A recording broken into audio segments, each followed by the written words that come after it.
प्रधानमंत्री नरेंद्र मोदी पहली बार बांग्लादेश के दौरे पर हैं करीब 500 दिन बाद। और ये पहला विदेश दौरा ही नहीं है, बल्कि उस दौरान वो मतुआ समुदाय के उन सारे स्थानों पर भी जाएंगे जिसकी बहुत बड़ी अहमियत है। हमारे साथ हैं सांसद शांतनु ठाकुर। मतुआ समुदाय में बड़ा नाम भी हैं, लेकिन ये दौरे को आप कैसे देखते हैं और कितना महत्वपूर्ण है ये?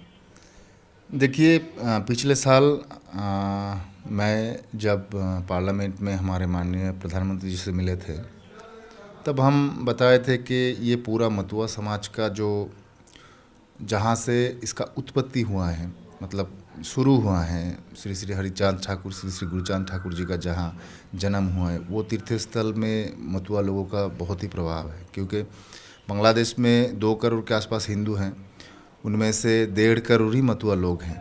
तो एक बार विजिट करेंगे तो हमारे वहाँ का लोगों का बहुत ताकत भी मिलेगा और थोड़ा सा मन से भी शांति मिलेगा। क्योंकि जैसे उस पार में एक वो लोग जैसे जी रहे हैं, वो एक मतलब मूल स्टेज से वो बाहर हो गया है, ऐसा उन लोगों को लगता है।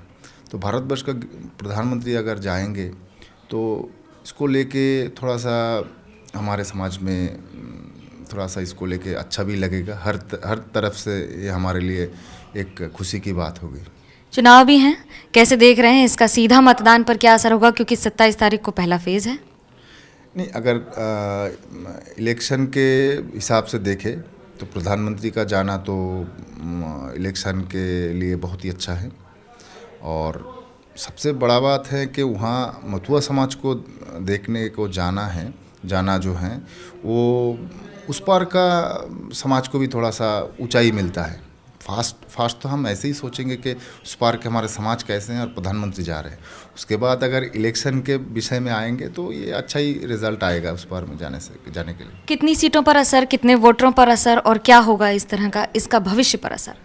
देखिए, डायरेक्टली मतुआ लोग पश्चिम बंगाल में कम से कम 40 सीटों में उनका प्रभाव है, और इनडायरेक्टली कम से कम 80 से 100 में हो जाएंगे, और 100 से ज़्यादा भी हो सकते, 120 में भी आ जाएगा। क्योंकि जितने बॉर्डर एरिया डिस्ट्रिक्ट्स हैं, हर बॉर्डर एरिया डिस्ट्रिक्ट्स में ये लोग बहुत ही ज़्यादा है। फिर भी दूसरे ज़िले में भी हैं, पुरुलिया और पश्चिम मेदिनीपुर को छोड़ के बाकी जगह में तो मतुआ लोग बहुत हैं। इसका तो असर पड़ने वाला है। ओराकांडी जाना क्या महत्व रखता है सांप्रदायिक तौर पर, धार्मिक तौर पर, राजनीतिक, कूटनीतिक तौर पर? देखिए, अगर हमारे समाज के हिसाब से सोचे तो हमारे लिए महंगा चीज़ है। क्योंकि आज़ादी के बाद कोई भी भारतवर्ष का मंत्री, केंद्रीय मंत्री अब तक बांग्लादेश के ओराकांडी में नहीं गए हैं। इवन ठाकुर नगर में भी नहीं आए थे।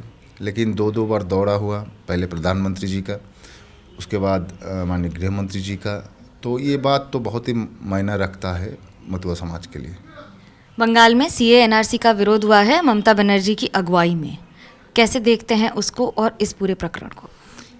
ये चीज़ जो कर रहे हैं यहाँ का टीएमसी और यहाँ का माननीय जो मुख्यमंत्री जी हैं, ये सिर्फ वोट बैंक के आधार पे ये देखते हैं। क्योंकि ठाकुरबाड़ी में 2-3 बार आए थे 11 साल के जब चुनाव शुरू हुआ था 11 साल में।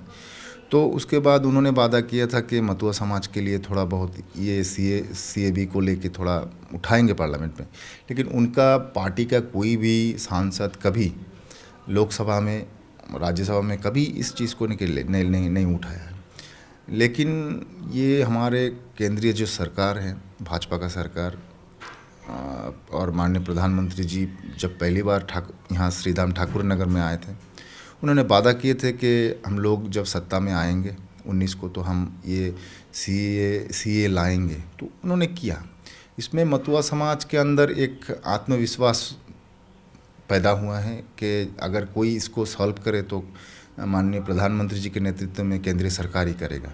तो इस विषय को तो सोचना ही पड़ेगा। क्योंकि 74 साल और अब 65 साल जब तक हमारे सरकार है, हमारे सरकार ही इसको लेके सलूशन में आए हैं।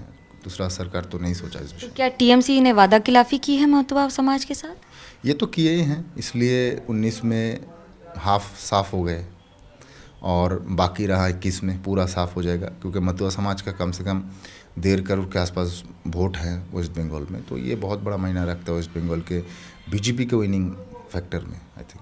जब बात कर रहे हैं नाम शूद्र की या फिर बाकी समुदायों की, तो क्या ये कहें कि समुदाय के आधार पर बीजेपी आगे बढ़ने का प्रयास कर रही है? नहीं, एक्चुअली जो समाज पीछे पड़ गए थे पॉलिटिक्स के कारण, जो उठ नहीं पाए हैं, उसको अगर उठाएगा, ये अगर कोई पॉलिटिशियन और पॉलिटिकल पार्टी अगर समाज के आधार में सोचता है तो वही होगा। लेकिन वास्तव रीज़न हुई हैं जो लोग पिछड़े वर्ग के हैं, जो पीछे ही रहेगा, जिन लोगों को कभी ऊपर उठाने के लिए सोचे ही नहीं कोई, तो अगर कोई सरकार करता है तो सरकार के पीछे ही वो जाएगा, ये तो कंपलसरी है। आप खुद बांग्लादेश जा रहे हैं, कैसे जा रहे हैं, क्या है उसका पूरा इरादा? मैं बांग्लादेश जा रहा हूँ, डायरेक्ट यहाँ से जाना पड़ेगा क्योंकि हमको थोड़ा सा वहाँ छानबीन करना है कि हालत क्या है, क्या परिस्थिति है, फिर हमको नोटिस भी करना पड़ेगा पीएमओ दफ्तर में। तो इसके लिए अभी जा रहे हैं और माननीय प्रधानमंत्री तो आ ही गए हैं और वहाँ तो एड्रेस करेंगे ही मतुआ समाज में जाके, तो कुल मिला के सब ठीक ठाक ही होगा मेरे ख्याल से। विस्थापित लोगों के लिए, क्योंकि आप भी समुदाय एक ऐसा था जो वहाँ से पीड़ित आया था, तो क्या देखते हैं बांग्लादेश और भारत के संबंध पहले जैसे और आज में क्या अंतर देख रहे हैं? देखिए, ये चीज़ तो कूटनीति है, राजनीति है, ये देश के अंदर एक संबंध की बात है, इसको लेके मैं नहीं बोलना चाहता हूँ, ये तो बेहतर जानते हैं मेरे से ऊपर में हमारा जो अपर लीडर हैं वो लोग।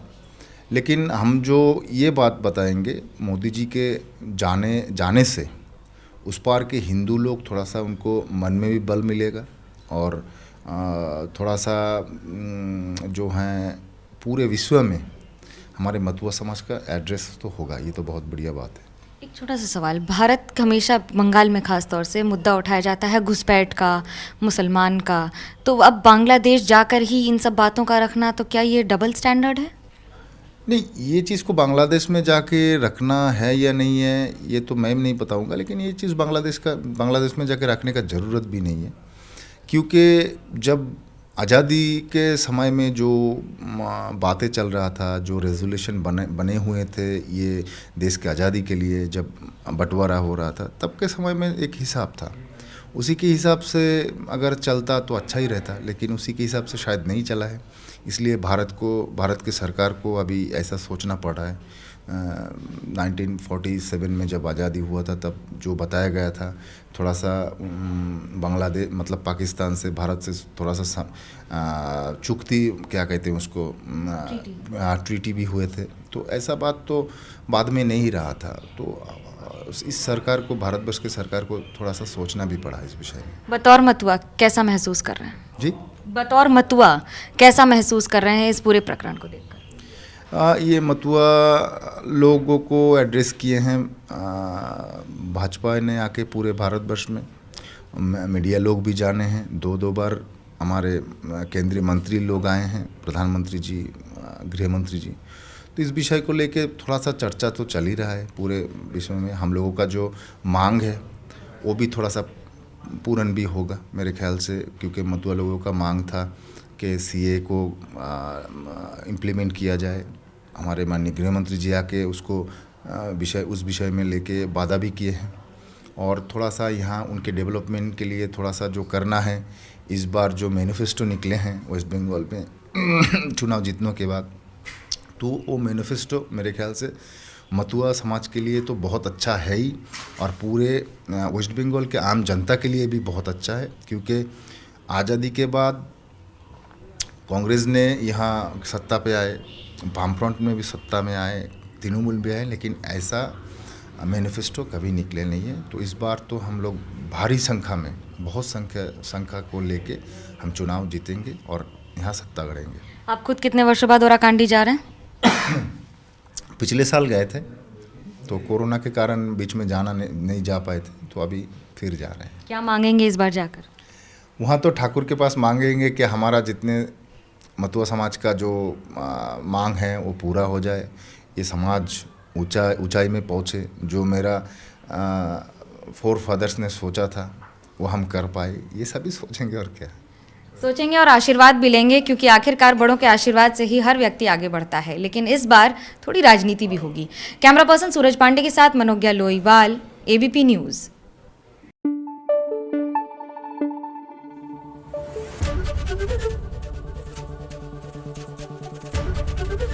एबीपी न्यूज आपको रखे आगे।